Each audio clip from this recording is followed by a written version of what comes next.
আসসালামু আলাইকুম সবাইকে। আপনাদেরকে আবারও স্বাগতম জানাচ্ছি সিএস একাডেমির ইউটিউব চ্যানেল থেকে। তো আমরা আমাদের প্রিন্সিপালস অফ ফিন্যান্সের শর্ট টার্ম ফাইন্যান্সের যে ধারাবাহিক ক্লাসগুলো চলমান ছিল সেগুলোরই ধারাবাহিকতায় আজকে ক্লাস 8 এ এসে পৌঁছালাম। তো আজকের ক্লাস 8 এ আমরা আমাদের প্রবলেম 11টা সলভ করব এবং এই প্রবলেম 11টা হলো আসলে এনইউ বিবি অনার্স সেকেন্ড ইয়ারের যাদের ফিনান্স আছে অর্থাৎ ম্যানেজমেন্ট ডিপার্টমেন্ট ওদের 2005 সালে এবং ফোর্থ ইয়ারে 2017 সালে এসেছিল এবং এটা কিন্তু ফার্স্ট ইয়ারে আসার সম্ভাবনাটা আসলে অনেক বেশি প্রবল আর কি। তাহলে আমি আসলে ম্যাথে যাওয়ার আগে আপনাদেরকে এই চ্যাপ্টারের যতগুলো ম্যাথ আপনারা করবেন করার আগেই আমি সর্বপ্রথম একটা জিনিস আপনাদেরকে দেখে ফেলার জন্য উপদেশ দিব, সেটা হচ্ছে রিকোয়ারমেন্ট। আসলে ম্যাথে কি চাইছে সেটা যদি একটু কাইন্ডলি আপনারা পারেন আগেই পড়ে ফেলবেন। তাহলে দেখেন আমি ম্যাথের উপরের অংশগুলোতে যাব পরে।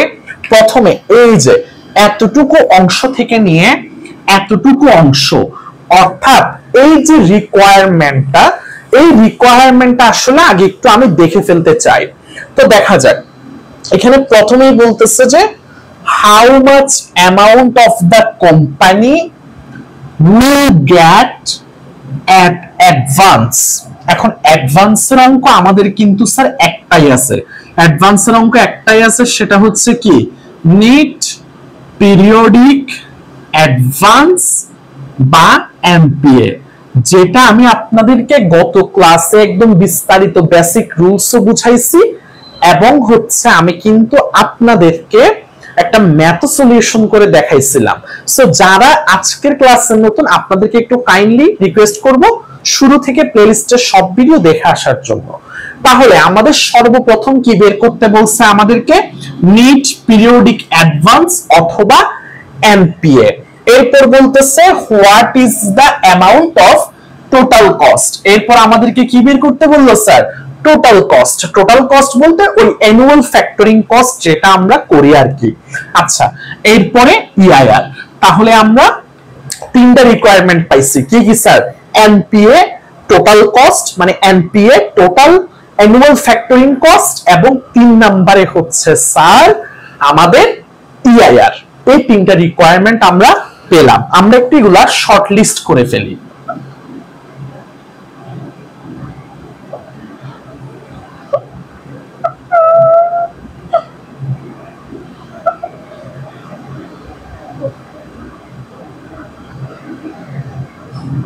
তো স্যার এত বড় প্রশ্নটা না রেখে আমাদের সুবিধার্থে আমরা যে কাজটা করব সেটা হচ্ছে একটু পয়েন্ট আউট করে নিব। আমাদের তিনটা জিনিস লাগবে,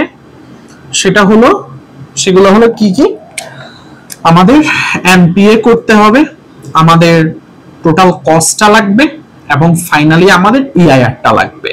তাহলে আমরা স্যার ম্যাথটা স্টার্ট করতে চাই এনপিএ দিয়ে। আমরা ম্যাথটা স্টার্ট করতে চাই কি দিয়ে, এনপিএ অথবা নেট পিরিয়ডিক অ্যাডভান্স দিয়ে। তাহলে এনপিএ এর ঘরটা কিন্তু এখানে দেখা যাচ্ছে, এভারেজ অ্যাকাউন্টস রিসিভেবল, সেটা থেকে রিজার্ভ মাইনাস করব, ফ্যাক্টরিং কমিশন মাইনাস করব এবং ইন্টারেস্ট কেও যদি মাইনাস করা হয় তাহলে কিন্তু আমরা নেট পিরিয়ডিক অ্যাডভান্স বা এনপিএ পেয়ে যাচ্ছি। তাহলে সর্বপ্রথমে এই যে এনপিএ করতেছে এখন আমরা, তাহলে স্যার সর্বপ্রথমে আমরা যাকে নির্ণয় করব সেটা হচ্ছে কি এভারেজ অ্যাকাউন্টস রিসিভেবল। এখন এভারেজ অ্যাকাউন্টস রিসিভেবল থেকে এ আর অর্থাৎ এটাকে সংক্ষেপে কি নামে ডাকি স্যার আমরা, এআর। এবং এই এআর এর যেটা ফর্মুলা সেটা হচ্ছে কি SES into ACP divided by 360। তাহলে আমাদের এখন এআর করতে গেলে এসইএস এবং এসিপি এর মান লাগবে। এগুলোর ফুল ফর্ম কিন্তু আপনাদেরকে বিগত ক্লাসে দেওয়া হয়েছে। স্যার এসইএস মানে হচ্ছে অ্যানুয়াল ক্রেডিট সেলস। এসইএস মানেটা কি স্যার, এই যে এসইএস মানেটা হচ্ছে অ্যানুয়াল ক্রেডিট সেলস। তাহলে স্যার এবার একটু আমরা প্রশ্নটা পড়ি, দেখা যাক। এই যে annual credit sales of summit limited is টাকা 16 লাখ। তাহলে স্যার আমাদের এসইএস অর্থাৎ বার্ষিক বিক্রয় হচ্ছে কত 16 লাখ পেলাম। এরপর কি লাগবে এসসিপি। এসসিপি মানে বলছিলাম অ্যাসিস্ট্যান্ট কমিশনার অফ পুলিশ না, না এসসিপি মানে হচ্ছে এভারেজ কালেকশন পিরিয়ড। এই যে এনএক্স এভারেজ কালেকশন পিরিয়ড হচ্ছে 90 ডেজ, তাহলে এভারেজ কালেকশন পিরিয়ড দিলাম 90। তাহলে এসসিএস আর এসসিপি এর মান যেহেতু পেয়ে গেলাম, এসসিএস হলো 16 লক্ষ এবং এসসিপি হচ্ছে 90, তাহলে স্যার 16 লক্ষ এবং 90 গুণ করব। আচ্ছা ক্যালকুলেটর নিলাম, 16 লক্ষ ইনটু 90 করে যা আসে তা হচ্ছে 14 কোটি 40 লাখ। 14 কোটি 40 লাখ। তো যেই 14 কোটি 40 লাখটা আসছে সেটাকে হচ্ছে আমরা স্যার এখন ভাগ করব। ভাগ করব হচ্ছে কত দিয়ে 360 দিয়ে। তাহলে স্যার আমাদের কাঙ্ক্ষিত আনসারটা আসতেছে 4 লক্ষ। এই যে 4 লক্ষটাই হচ্ছে আমাদের এএআর অথবা এভারেজ অ্যাকাউন্টস রিসিভেবল। তাহলে আমাদের এভারেজ অ্যাকাউন্টস রিসিভেবলে আমরা দিলাম হচ্ছে 4 লক্ষ।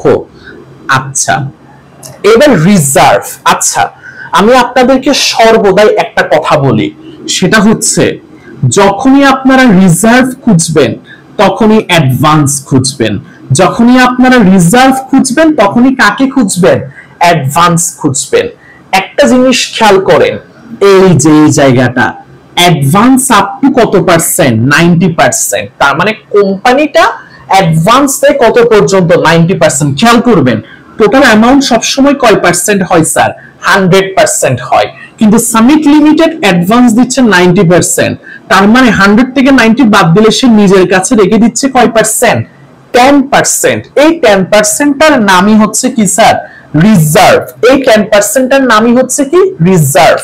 এবং আপনাদেরকে আমি আগের ম্যাথে এটাও বলেছিলাম যে রিজার্ভ হোক আর ফ্যাক্টরিং কমিশন হোক, এই দুটো জিনিস আমরা কার উপর গণনা করি এভারেজ অ্যাকাউন্টস রিসিভেবল তথা 4 লাখের উপর গণনা করি।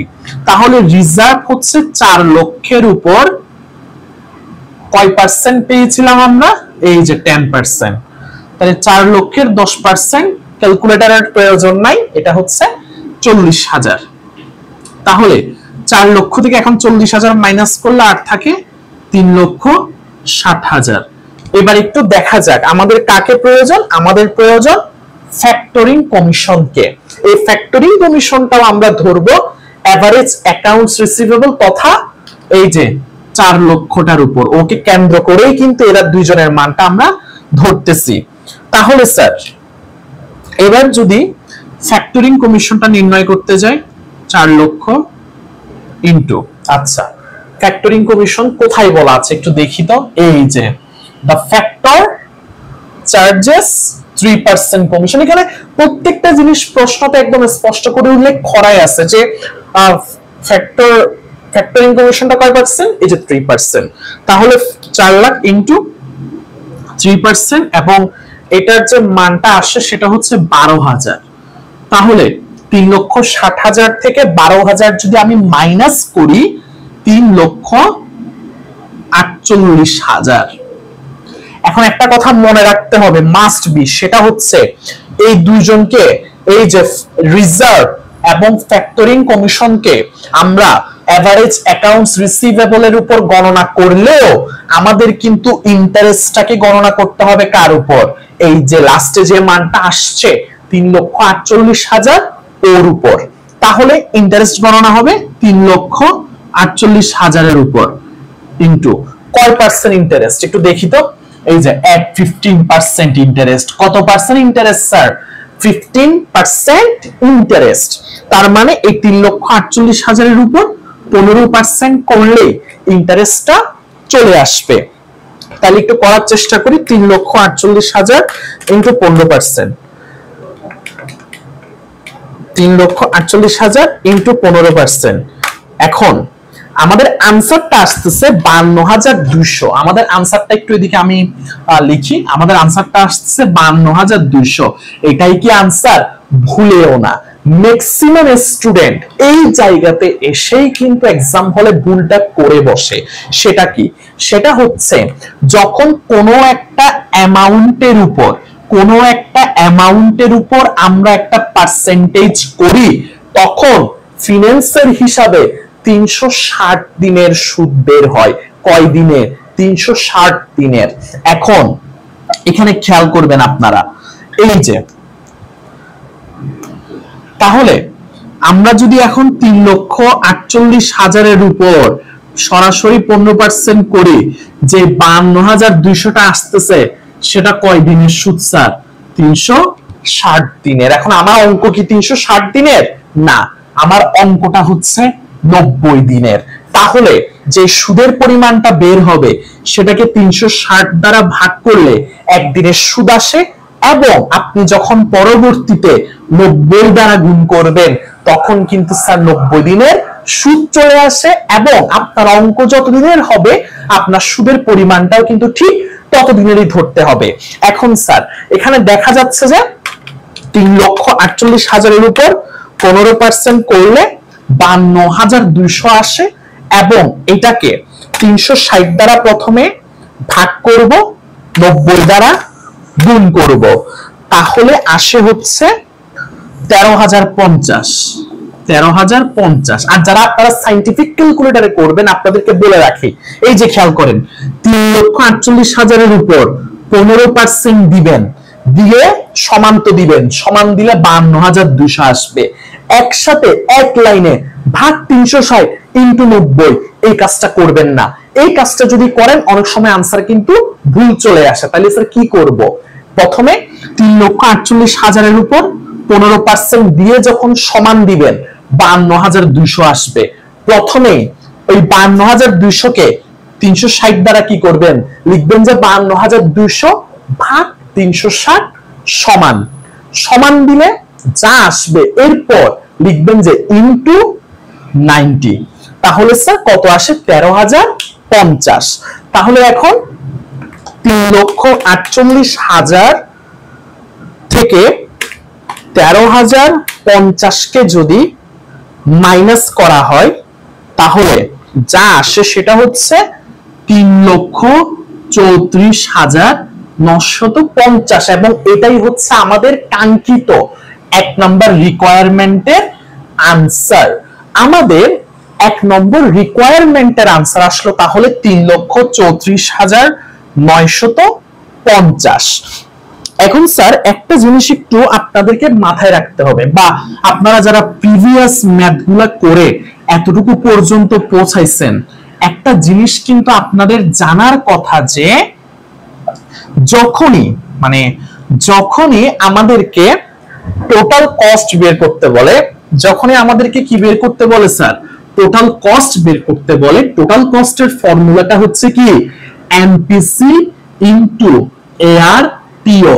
তার মানে হচ্ছে স্যার যখন আমরা টোটাল কস্ট 2 নাম্বার রিকোয়ারমেন্টে যাব তখন কিন্তু এমপিসি অথবা নিট পিরিয়ডিক কস্ট আমাদেরকে বের করতে হবে। এবং আপনারা যদি একটু মনোযোগ দিয়ে প্রিভিয়াস ক্লাস দেখে থাকেন নিঃসন্দেহে বলতে পারবেন নিট পিরিয়ডিক কস্ট করতে গেলে আমাদের কিন্তু দুইটা জিনিসের মান লাগে। একটা হচ্ছে কি? ফ্যাক্টরিং কমিশন, এবং অন্যটা হচ্ছে কি স্যার? ইন্টারেস্ট। তাহলে এই যে এনপিসি অর্থাৎ টোটাল কস্ট বের করতে গিয়ে যে এনপিসি লাগতেছে, এই এনপিসির মানের জন্য অর্থাৎ রিকোয়ারমেন্ট 2 এর জন্য আমি এখন দুইটা মানকে নিয়ে নিচ্ছি একটু সংক্ষেপে। একটা হচ্ছে ফ্যাক্টরিং কমিশন এবং আরেকটা হচ্ছে ইন্টারেস্ট। এই দুটা মান একটু বোর্ডের কর্নারে লিখে রাখলাম যেন আমার ম্যাথ করতে সুবিধা হয়। ফ্যাক্টরিং কমিশন করছি হচ্ছে আমি 12,000, তারপরে হচ্ছে ইন্টারেস্ট আসলো 13,050। এদেরকে নিয়ে কিন্তু আমাদের কি করতে হবে? আমাদের পরবর্তী রিকোয়ারমেন্টটা করতে হবে। তাহলে আমরা এখন চলে যাচ্ছি স্যার আমাদের পরবর্তী রিকোয়ারমেন্ট তথা রিকোয়ারমেন্ট 2 তে, অর্থাৎ টোটাল কস্টে। এবার আমরা চলে আসলাম আমাদের যে 2 নম্বর রিকোয়ারমেন্ট, এই যে টোটাল কস্ট। আচ্ছা, তো শুরুতেই আপনারা দেখতে পাচ্ছেন যে টোটাল কস্টের যে ফর্মুলা আমরা গত ক্লাসেও করছিলাম, এনপিসি ইনটু এআরটিও, এটা হচ্ছে আমরা লিখে ফেললাম। আচ্ছা, তাহলে এখান থেকে আমরা দেখতে পাচ্ছি সর্বপ্রথম আমাদের কি বের করতে হবে, এনপিসি বা নেট পিরিয়ডিক কস্ট। তো এদিকে নেট পিরিয়ডিক কস্টের ঘর আঁকা আছে এবং ঘরের উপর কি দেওয়া আছে, W2। এটা মানে কি শুনেন, আমরা যখন 1 নাম্বার রিকোয়ারমেন্ট করতেছিলাম আমাদেরকে করতে বলছিল কি এনপিএ, কিন্তু এনপিএ করতে গিয়ে আমাদের এক্সট্রা কি করা লাগছে, এআর, এভারেজ অ্যাকাউন্টস রিসিভেবল। সেই কারণে আপনারা দেখবেন এটা কিন্তু ম্যাথের কোনো অংশ না, এটা হচ্ছে আমাদের এনপিএ করতে গিয়ে এআর এর মানটা লাগছিল। সেই কারণে আমি কিন্তু দেখবেন যে এআর এর উপর W1 মানে ওয়ার্কিং ওয়ান বা সাধারণ ভাষায় বললে 1 নাম্বার রাফ দিয়েছিলাম। এবং এখানে করতে বলছে কি টোটাল কস্ট, করতেছে কি এনপিসি। কেন? কারণ টোটাল কস্ট করতে গেলে এনপিসি লাগবে। সো সেই সুবাদে আমরা এনপিসির উপর দিলাম ওয়ার্কিং টু মানে 2 নম্বর রাফ। এখন এনপিসি শুরু হয় কাকে দিয়ে, ফ্যাক্টরিং কমিশনকে দিয়ে। এখন ফ্যাক্টরিং কমিশন কিন্তু আমরা রিকোয়ারমেন্ট 1 নাম্বারটা করার সময় পেয়েছিলাম কত, 12,000। সেই 12,000টা বসালাম। এরপরে লাগবে ইন্টারেস্ট, ইন্টারেস্টও কিন্তু স্যার আমরা পাইছিলাম, কত পাইছিলাম, 13,050, সেটা বসালাম। এখন এই দুইটা স্যার কি করতে হবে, অ্যাড মানে যোগ করতে হবে। তাহলে যোগ করলে হয় 25,050। আচ্ছা, এখন বিষয়টা যেটা দাঁড়াচ্ছে, বাদ দিতে হবে কাকে, ব্যাড ডেটকে। আচ্ছা, আপনাদেরকে কিন্তু আমি বলে রাখছিলাম ইন্টারেস্ট ছাড়া এই দুনিয়াতে ইন্টারেস্টই একমাত্র আল্লাহর বান্দা, যাকে আমরা এভারেজ অ্যাকাউন্টস রিসিভেবলের উপর হিসাব করি না। বাদ বাকি প্রত্যেকটা জিনিসকে আমরা কার উপর ধরি, এভারেজ অ্যাকাউন্টস রিসিভেবল, অর্থাৎ আজকের ম্যাথে 4 লক্ষের উপর আমরা ধরে থাকি। তাহলে ব্যাড ডেটটাও আমরা এভারেজ অ্যাকাউন্টস রিসিভেবল তথা 4 লক্ষের উপর ধরবো। আচ্ছা, 4 লক্ষের উপর কয় পার্সেন্ট, স্যার একটু ব্যাড ডেটটা যদি আমরা খুঁজি, এই যে ব্যাড ডেট লস ওয়াজ 2.5%, তাহলে ব্যাড ডেট হচ্ছে 4 লক্ষের উপর 2.5%। ব্যাড ডেট হচ্ছে 4 লক্ষের উপর 2.5%। তাহলে আমরা যদি 4 লক্ষ ইনটু 2.5% করি, তাহলে হচ্ছে স্যার 10,000 আসতেছে। কত আসতেছে, ব্যাড ডেট 10,000। আচ্ছা, গেল। এখন স্যার ব্যাড ডেট আসলো হচ্ছে আমাদের 10,000। তো স্যার এখানে আমাদের যে ব্যাড ডেটটা আসলো সেটা হচ্ছে 10,000, অর্থাৎ 4 লক্ষ মানে এআর এর উপর 2.5%। এখন এবার অ্যাডমিনিস্ট্রেশন কস্ট বা অ্যাডমিনিস্ট্রেশন এক্সপেন্স বের করার পালা। তো এইটা, এই যে অ্যাডমিনিস্ট্রেশন এক্সপেন্স, এটা কিন্তু এখানে দেওয়া আছে, অ্যাডমিনিস্ট্রেশন কস্ট বা এক্সপেন্স দেওয়া আছে কত, 12,000 টাকা। এই যে 12,000 টাকা, এটা কিন্তু সারা বছরের, এটা হচ্ছে কি স্যার, সারা বছরের। কিন্তু আমাদের অঙ্কটা হচ্ছে কয় দিনের, 90 দিনের। এই যে 90 দিনের। তাহলে এটাকে 360 দ্বারা ভাগ করলে 1 দিনের পাবো এবং 90 দ্বারা গুণ করলে আমরা 90 দিনের ক্যালকুলেশনটা পাবো। তাহলে 12,000 ডিভাইডেড বাই 360 ইনটু 90, তো স্যার 2,999.9999 আসতেছে, যার কারণে আমরা হিসাবের সুবিধার্থে হচ্ছে স্যার 3,000 ধরে নিব। তাহলে এখন স্যার 25,050 থেকে এই দুটোটা হচ্ছে কি যাবে স্যার, বাদ যাবে।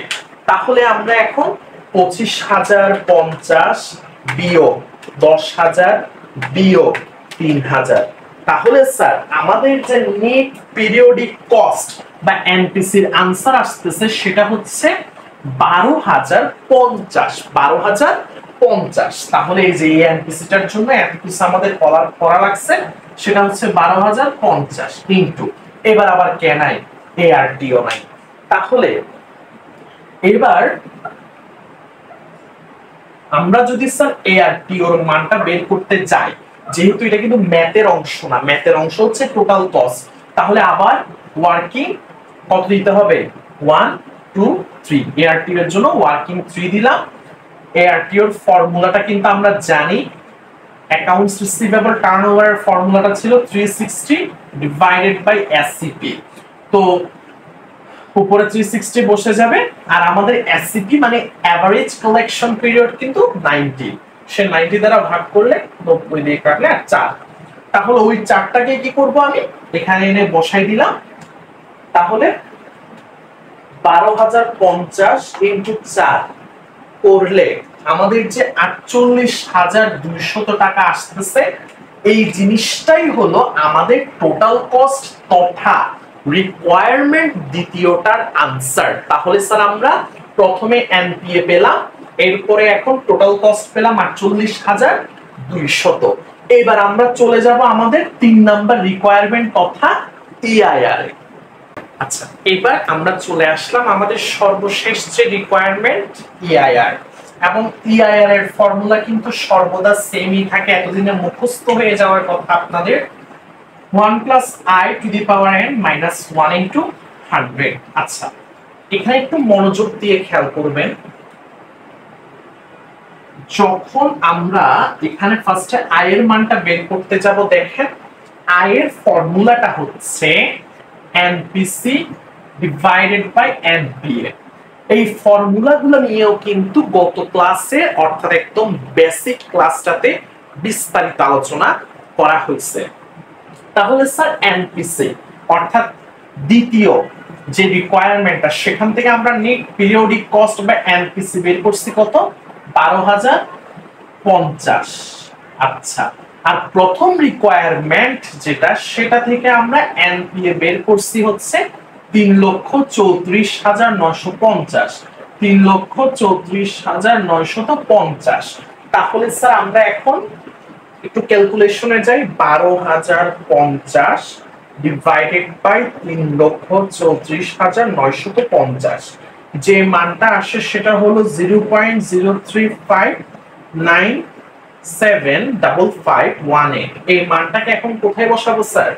এই যে এখানে বসাবো 0.035975518 শেষ ব্রেকেট। এবার কার মান লাগবে? n এর মান। n এর জন্য দেওয়া আছে কি 360 বাই SCP, 360 এর মধ্যে বসে গেল। এবার SCP এর মান আছে কত 90 ডেজ, তাহলে 90 দিলে স্যার আমাদের ফাইনাল n এর মান হচ্ছে কি 4 মাইনাস 1 এবং ইনটু 100 বসে যাবে। এবার স্যার ক্যালকুলেটর নিলাম, ব্র্যাকেট শুরু 1 প্লাস 0.035975518 ব্র্যাকেট শেষ টু দি পাওয়ার 4 করলে যে মানটা আসে সেটা হচ্ছে 1.151855418 এবং যে আনসারটা আসলো সেটা থেকে হচ্ছে আমরা স্যার এক কি করব মাইনাস করব। এক মাইনাস করলে 0.151855417 আসে, সেটাকে 100 দ্বারা গুণ করব। তাহলে স্যার আমাদের ফাইনাল আনসারটা দাঁড়াচ্ছে 15 পয়েন্ট, যেহেতু 0.185 আছে 3 নাম্বারটা 5 থাকে, তা আগের এইটাকে আমি কত করে দিব 9 করে দিব। তাহলে স্যার আমাদের এটা হলো 15.19% ইআইআর এর মান। তাহলে স্যার একটু বক্স করে দিব। এবার তাহলে স্যার আমাদের তিনটা রিকোয়ারমেন্ট কিন্তু ইতোমধ্যে আমরা করে ফেলছি। সর্বপ্রথম চাইছিল এনপিএ, যেটা আমরা 3,34,950 বের করছি। তারপরে চাইছি এনপিসি, সেটা বের করছি 12,050, এবং পরবর্তীতে স্যার এই যে ইআইআর চাইলো, ইআইআরটাও আমরা বের করছি 15.19%। 15.19%। আশা করি স্যার ম্যাথটা সবাই বুঝতে পারছেন। যদি আমাদের ক্লাসগুলো আপনাদের কাছে ভালো লেগে থাকে এবং উপকারী মনে হয়, তাহলে চ্যানেলটা সাবস্ক্রাইব করবেন এবং আপনাদের বন্ধু বান্ধবদের নিকট এই ক্লাসগুলো শেয়ার করবেন। ইনশাআল্লাহ দেখা হবে পরবর্তী কোনো ক্লাস। ততদিন পর্যন্ত ভালো থাকবেন, সুস্থ থাকবেন। আসসালামু আলাইকুম।